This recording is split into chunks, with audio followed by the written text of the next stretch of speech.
Protests continue in Hong Kong as the city gears up for tomorrow's annual government policy address at the Legislative Council.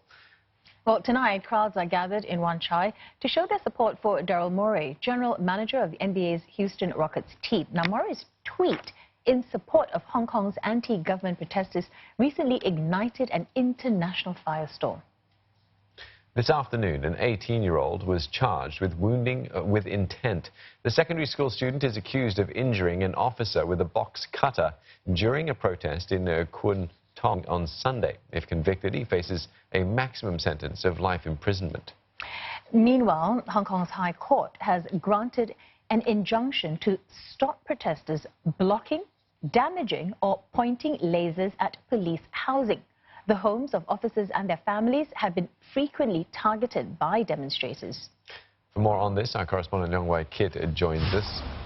Wai Kit, what can you tell us about this injunction?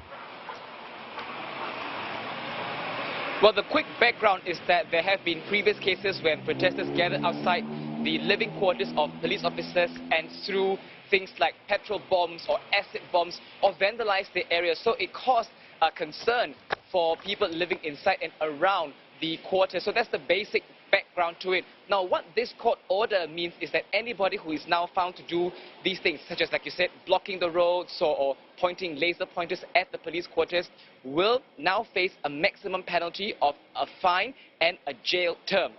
Now, let me quickly talk about this latest police court order in the context of other existing injunctions that have popped up since the protests started. There's one injunction by the airport authorities, and that bans people from disrupting operations of the airport as well as air traffic.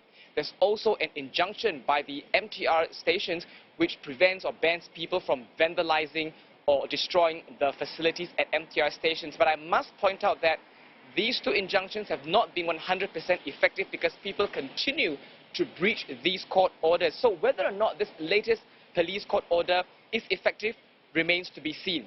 Let me now talk about this court order in the context of police safety. Now, from Tuesday, from October 15 onwards, police officers who are off duty can now bring home with them pepper spray. Now, that is on top of a previously approved item, the police baton, that they can now take home with them after they finish work. Now, what this means is that the police force not only expects police officers to roll out law and order duties after work, they're also expected to protect themselves, because we've seen cases of how off-duty officers are somehow identified by protesters and then attacked.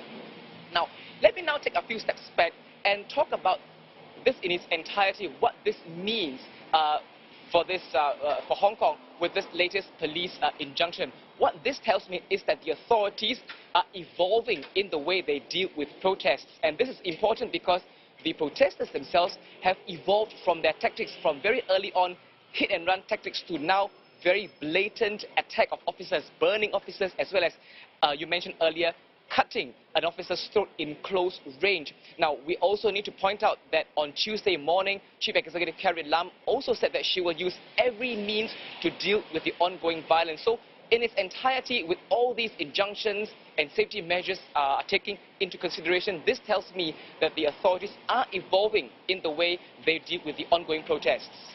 All right, many thanks for that update. Wai Kit speaking to us from Hong Kong.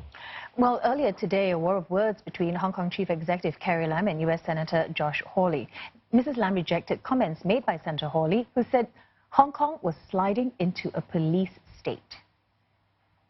For this particular senator to describe Hong Kong as becoming a police state is totally irresponsible and unfounded. The Hong Kong police force is a highly professional and civilized force. I would challenge every politician to ask themselves if the large extent of violence act and all those petrol bombs and arson and attacks, really deadly attacks on policemen happened in their own country, what would they do? What would their policemen do? So my simple response is to describe Hong Kong as a police state is totally unfounded. Mr. Hawley hit back in a tweet suggesting that Mrs. Lam should resign. He said he used the words police state, claiming that is what he saw in Hong Kong. Mr. Hawley just visited the city over the weekend.